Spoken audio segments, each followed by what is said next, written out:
Looking for a new dining experience? Yun mga best friend! Tara! Food trip tayo!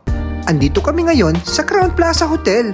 Let's explore here at Mosaic Restaurant, their Cajun Tuesday buffet feast. They offer a wide variety of different dishes. May mga breads, iba't ibang klase ng salad, different type of main dishes, beef, chicken, fish, at marami pang iba. Hindi mawawala ang dessert. Tara!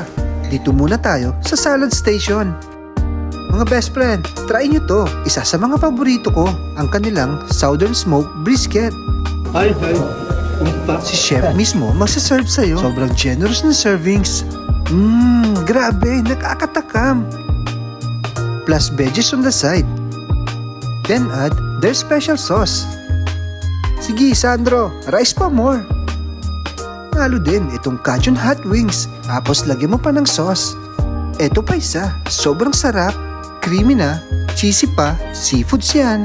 Sige, Sandro, kuha lang ng kuha. Cheers! Let's eat! Eto talagang favorite ko. Tender na, sobrang juicy pa. Cajun chicken pasta, approve kay Sandro. Meron din silang grill station. Pili ka lang at i-grill nila on the spot. Try nyo din to. Sobrang refreshing na mojito. Lastly, sa dessert naman tayo. Yun mga best friend! Craving satisfied na naman tayo. Approve!